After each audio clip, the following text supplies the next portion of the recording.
بھلائی کو نہیں پا سکو گے جب تک راہ خدا میں اپنی پیاری چیز خرچ نہ کرو۔ وما تنفقوا من شيء فإن الله به عليم، اور تم جو کچھ خرچ کرتے ہو اللہ تعالیٰ اسے جانتا ہے۔ چوتھے سپارے کا آغاز اس آیت مبارکہ سے ہوا ہے جس میں اللہ تعالیٰ نے یہ ارشاد فرمایا کہ تم اس وقت تک کامل نیکی نہیں پا سکتے جب تک اللہ تعالیٰ کی راہ میں اپنی پسندیدہ چیز خرچ نہ کرو۔ اس آیت مبارکہ میں بھلائی اور نیکی سے مراد تقویٰ اور فرما برداری ہے، اور خرچ کرنے کے بارے میں حضرت عبداللہ بن عمر رضی اللہ تعالی عنہما نے فرمایا کہ یہاں خرچ کرنے میں واجب اور نفلی سارے صدقے شامل ہیں۔ امام حسن بصری رحمۃ اللہ علیہ نے فرمایا جو مال مسلمانوں کو محبوب ہو اسے رضائے الہی کے لیے خرچ کرنے والا اس آیت کی فضیلت میں داخل ہے، چاہے وہ ایک کھجوری کیوں نہ ہو۔ اس آیت مبارکہ پر عمل کے سلسلے میں ہمارے اسلاف کی زندگی ہمارے لیے رہنما نمونہ بھی ہے کہ انہوں نے اس آیت پہ کس طرح عمل کیا۔ بخاری شریف اور مسلم شریف کی حدیث ہے، حضرت ابو طلحہ انصاری رضی اللہ تعالیٰ عنہ مدینہ منورہ میں بڑے مالدار تھے، اور انہیں اپنے اموال میں بیروحا نامی ایک باغ بہت پسند تھا۔ جب یہ آیت نازل ہوئی انہوں نے بارگاہ رسالت مآب صلی اللہ علیہ وآلہ وسلم میں کھڑے ہو کر عرض کی مجھے اپنے مالوں میں سے بیروحا باغ سب سے پیارا ہے، اور اللہ تعالیٰ ارشاد فرماتا ہے کہ تم اس وقت تک کامل نیکی کا رتبہ نہیں پا سکتے جب تک راہ خدا میں اپنی پیاری چیز خرچ نہ کرو۔ مجھے یہ مال باغ پیارا ہے، میں اسی کو راہ خدا میں صدقہ کرتا ہوں۔ نبی کریم صلی اللہ علیہ وآلہ وسلم نے اس پر اظہار مسرت فرمایا، اور پھر حضرت ابو طلحہ رضی اللہ تعالیٰ عنہ نے سرور کائنات صلی اللہ علیہ وآلہ وسلم کے اشارے پر وہ باغ اپنے رشتہ داروں میں تقسیم کر دیا۔ حضرت عبداللہ بن عمر رضی اللہ تعالیٰ عنہ فرماتے ہیں میں نے اس آیت لن تنالوا البر حتی تنفقوا مما تحبون کی تلاوت کی۔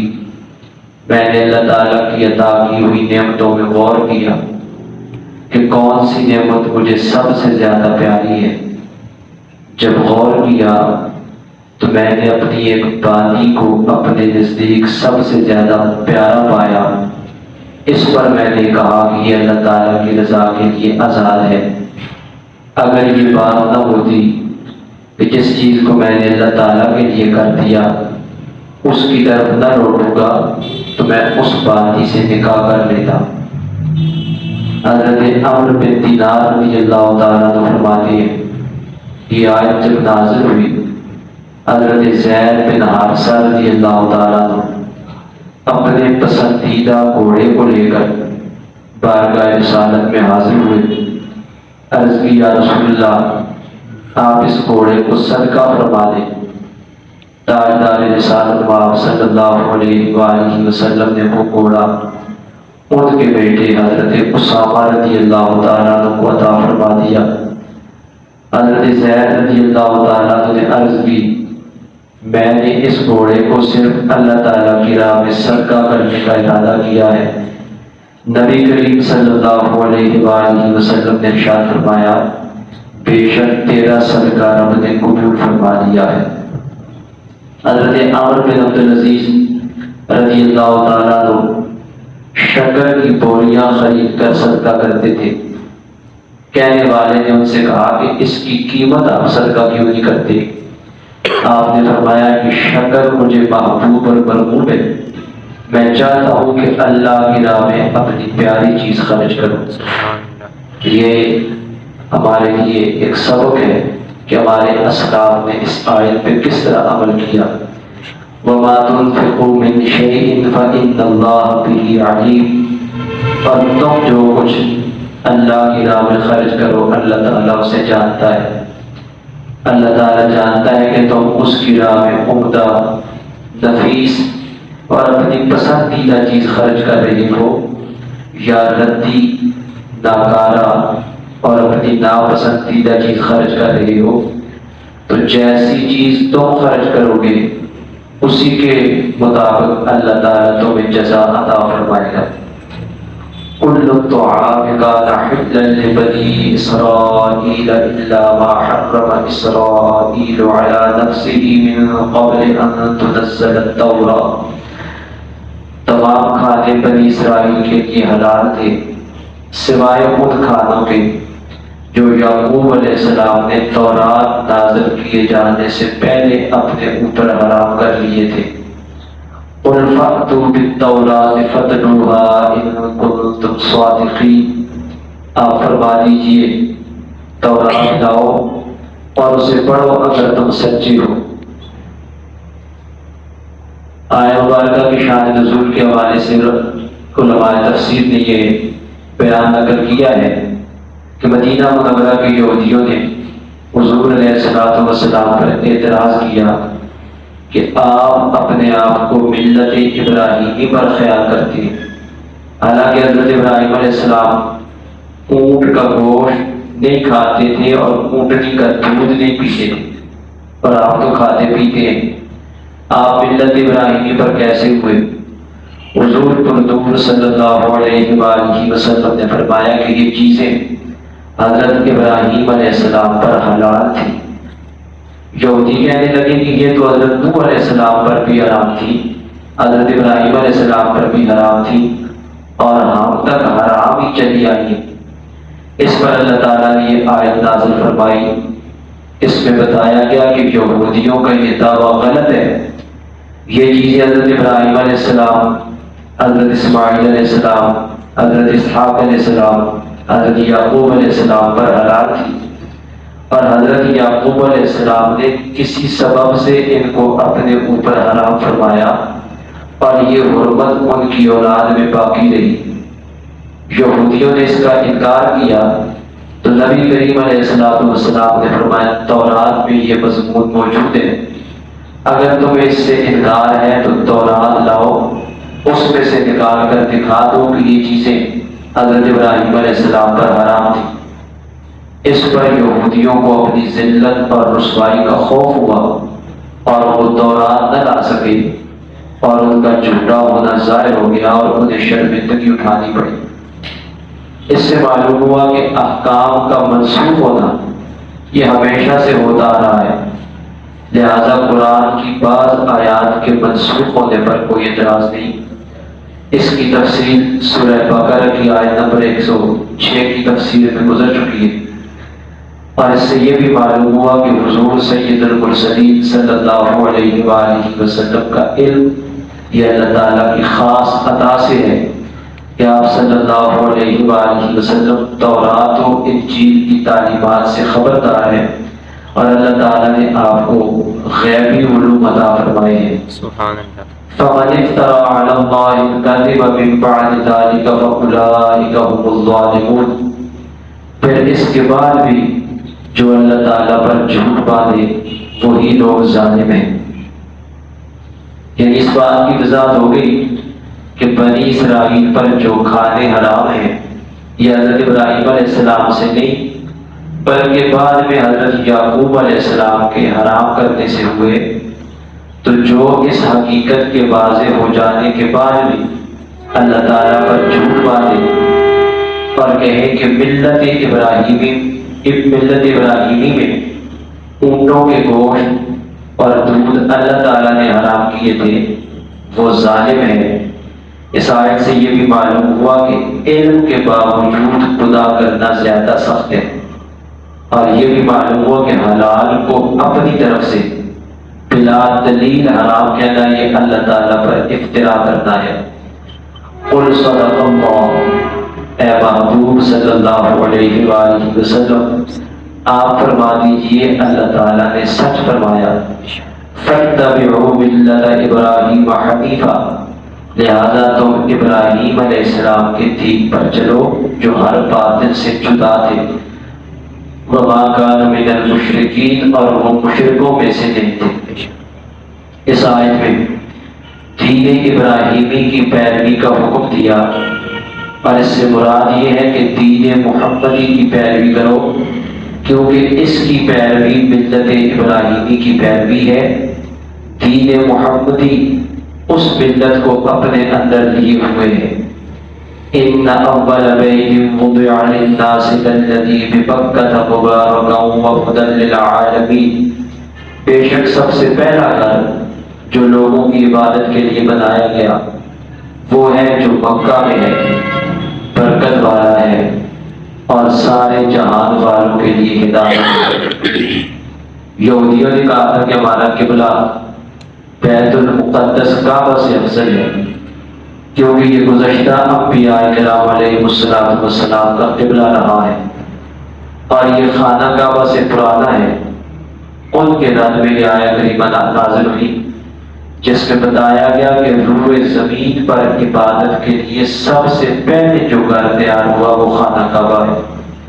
حدیث شریف میں ہے کہ کعبہ معظمہ بیت المقدس سے 40 سال پہلے بنایا گیا، اور فرشتوں کا قبلہ بیت المعمور ہے جو آسمان میں ہے اور خانہ کعبہ کے بالکل اوپر ہے۔ اس آیت اور اس کے بعد والی آیت میں کعبہ معظمہ کی چند خصوصیات بیان ہوئی ہیں۔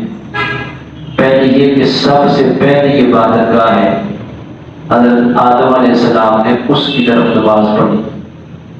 دوسری یہ کہ تمام لوگوں کی عبادت کے لیے بنایا گیا، جبکہ بیت المقدس مخصوص وقت میں خاص لوگوں کا قبلہ رہا۔ اور تیسری یہ کہ مکہ معظمہ میں واقع ہے جہاں ایک نیکی کا ثواب 1,00,000 کے برابر ہے۔ چوتھی یہ کہ اس کا حج فرض کیا گیا ہے۔ حج ہمیشہ بیت اللہ شریف کا ہی ہوا ہے، بیت المقدس کا نہیں ہوا۔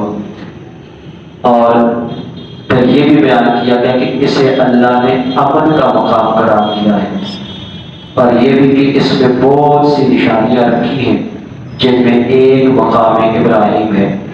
فیہ آیات بینات مقام ابراہیم، اس میں کھلی نشانیاں ہیں، ابراہیم علیہ السلام کے کھڑے ہونے کی جگہ ہے۔ ومن دخلہ کان آمنا، اور جو اس میں داخل ہوا وہ امن والا ہو گیا۔ وَلِلَّهِ عَلَى النَّاسِ حِجُّ الْبَيْتِ مَنِ اسْتَطَاعَ إِلَيْهِ سَبِيلًا، اور اللہ کے لیے لوگوں پر اس گھر کا حج کرنا فرض ہے جو اس تک پہنچنے کی طاقت رکھتا ہے۔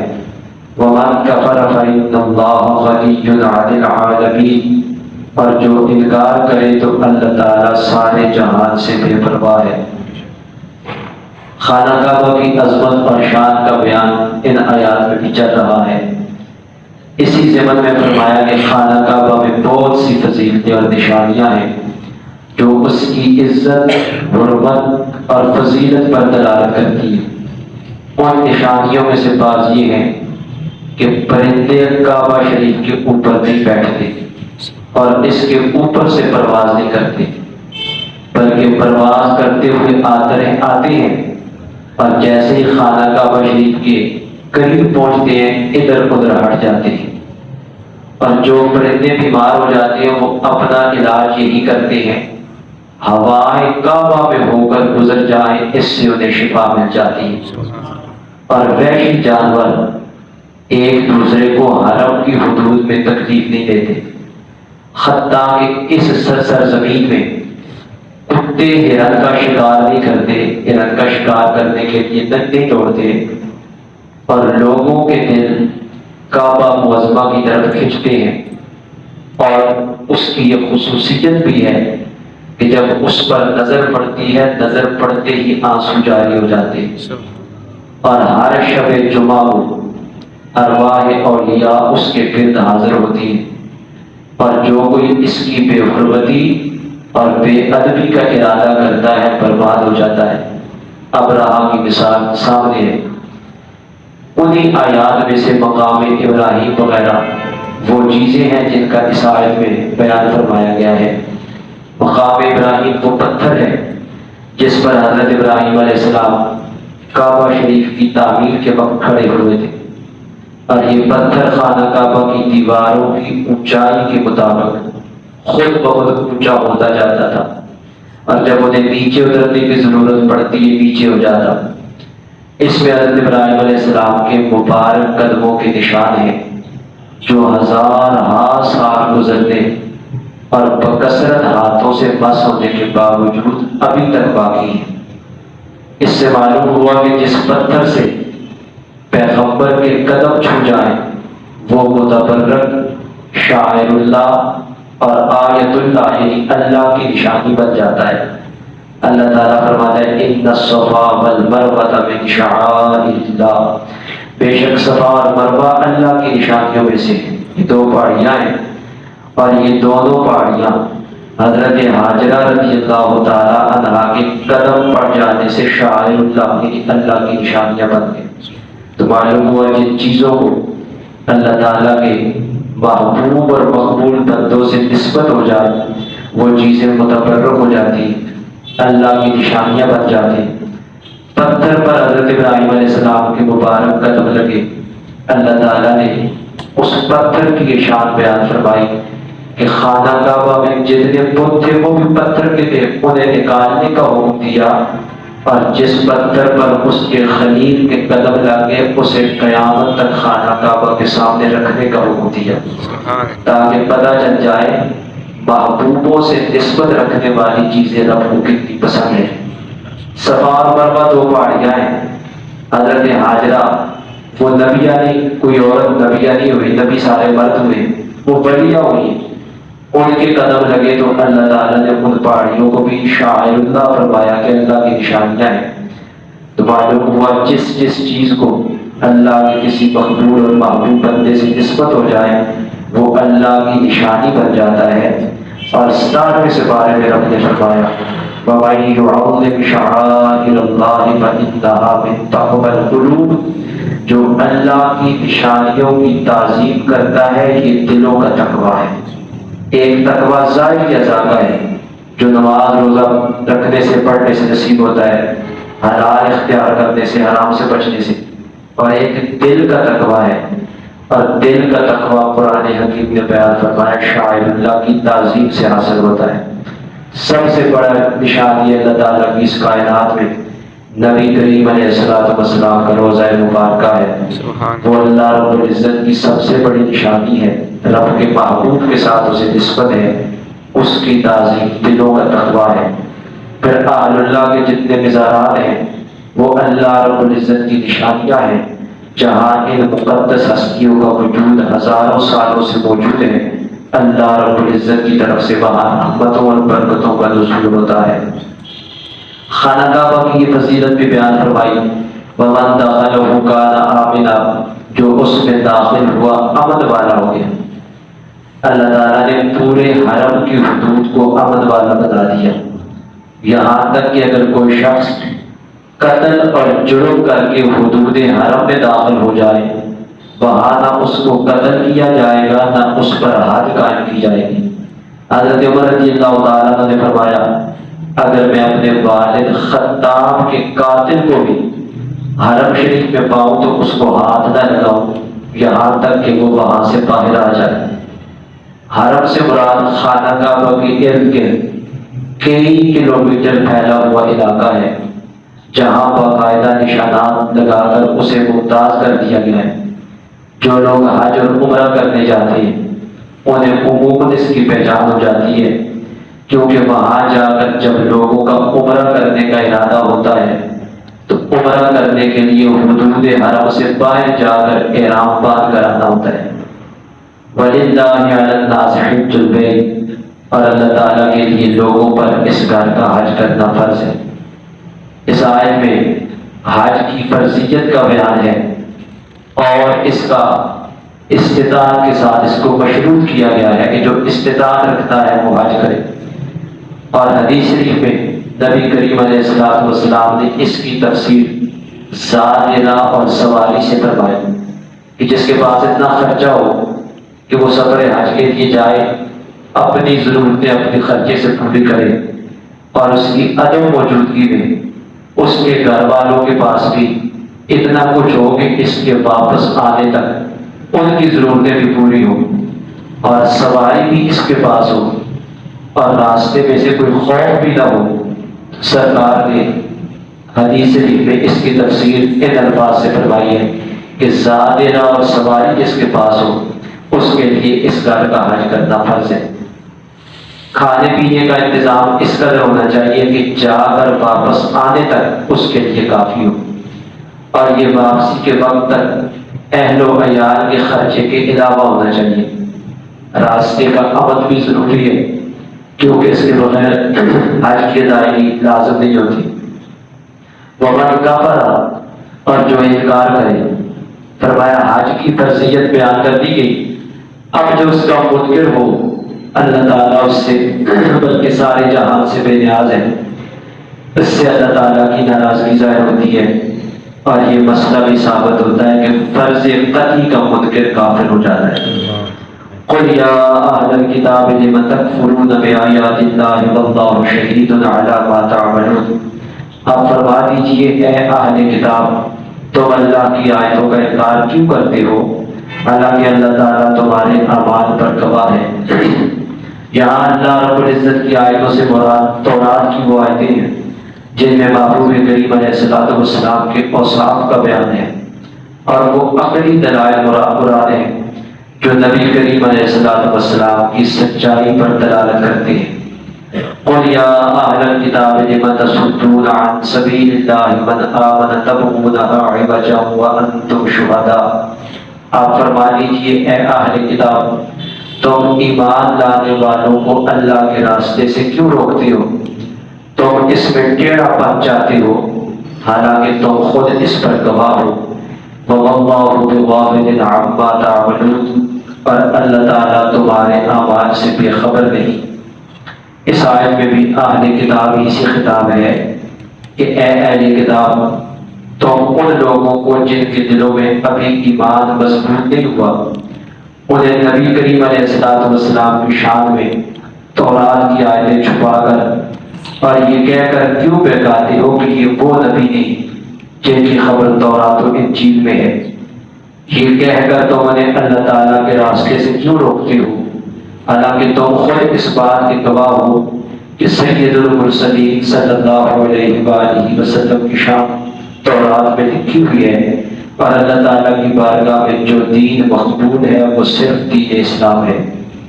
یا ایھا الذین آمنوا ان تطیعوا فریقا من الذین اوتوا الکتاب یردوکم بعد ایمانکم کافرین، اے ایمان والو اگر تم اہل کتاب میں سے کسی گروہ کی اطاعت کرو تو وہ تمہیں تمہارے ایمان کے بعد کفر کی حالت میں لوٹا دیں گے۔ مرشاس بن قیس یہودی مسلمانوں کی مجلس کے قریب سے گزرا جس میں انصار کے دونوں قبیلے اوس اور خزرج نہایت محبت سے باتیں کر رہے تھے۔ اسلام سے پہلے ان کی آپس میں بہت جنگ تھی۔ اس یہودی کو ان کے اتفاق سے بڑی تکلیف ہوئی۔ اس نے ایک نوجوان یہودی سے کہا کہ تم ان کی گزشتہ جنگیں یاد دلا کر انہیں لڑا دو۔ اس نے ایسا ہی کیا، کچھ قصیدے پڑھے جن میں ان کی گزشتہ جنگوں کا ذکر تھا۔ ان قصائد کو سن کر انصار کو اپنی گزشتہ جنگیں یاد آ گئی اور وہ آپس میں لڑ پڑے۔ قریب تھا کہ خون ریزی ہو جاتی۔ تاجدار مدینہ صلی اللہ علیہ وآلہ وسلم فوراً موقع پر تشریف لائے اور فرمایا کہ کیا جاہلیت کی حرکتیں کرتے ہو حالانکہ میں تمہارے درمیان موجود ہوں۔ یہ سن کر انہوں نے ہتھیار پھینک دیے اور روتے ہوئے ایک دوسرے کے گلے لگ گئے۔ اس پر یہ آیت کریمہ نازل ہوئی۔ معلوم ہوا یہاں آیت میں کفر سے مراد کافروں والی کام ہے، یعنی اپنی انا کے لیے آپس میں جنگ کرنا۔ دوسری بات یہ بھی معلوم ہوئی کہ فتنہ اور فساد برپا کرنا اور مسلمانوں کو آپس میں لڑانا یہودیوں کا کام ہے، اور آپس میں پیار محبت پیدا کرنا اور صلح کروانا یہ سراپا رحمت مجسم شفقت شفیع امت صلی اللہ علیہ وآلہ وسلم کی سنت ہے۔ وَكَيْفَ تَكْفُرُونَ وَأَنْتُمْ تُتْلَىٰ عَلَيْكُمْ آيَاتُ اللَّهِ وَفِيكُمْ رَسُولُهُ، اور اے ایمان والو تم کیوں کفر کرو گے حالانکہ تمہارے سامنے اللہ کی آیتیں پڑھی جاتی ہیں اور تم میں اس کا رسول تشریف فرما ہے۔ وَمَن يَعْتَصِم بِاللَّهِ فَقَدْ هُدِيَ إِلَىٰ صِرَاطٍ مُّسْتَقِيمٍ، اور جس نے اللہ کا سہارا مضبوطی سے تھام لیا اسے یقیناً سیدھا راستہ دکھا دیا گیا۔ یہاں ابتداءً صحابہ کرام علیہم رضوان سے خطاب ہے کہ اے جماعت صحابہ، تم کافروں کی طرح آپس میں کیسے لڑ سکتے ہو جب یہ حضور رحمت للعالمین صلی اللہ علیہ وآلہ وسلم کے صحبت یافتہ ہو اور ان کی زبان مبارک سے قرآن مجید سنتے ہو۔ اس آیت میں عام مسلمانوں کو بھی اس اعتبار سے نصیحت ہے کہ ہمارے درمیان قرآن موجود ہے اور نبی کریم علیہ السلام کی تعلیمات موجود ہیں، تو پھر آپس میں نفسانی لڑائی کس طرح ہو سکتی ہے؟ وَمَن يَعْتَصِم بِاللَّهِ، جس نے اللہ کا سہارا مضبوطی سے تھام لیا، یعنی اس کے رسول صلی اللہ علیہ وآلہ وسلم اور اس کے دین کو مضبوطی سے تھام لیا اور زندگی کے جملہ امور میں اسی کی طرف رجوع کیا، اللہ رب العزت کے کرم سے وہ ضرور ہدایت پا جائے گا۔ صدق اللہ مولانا العظیم۔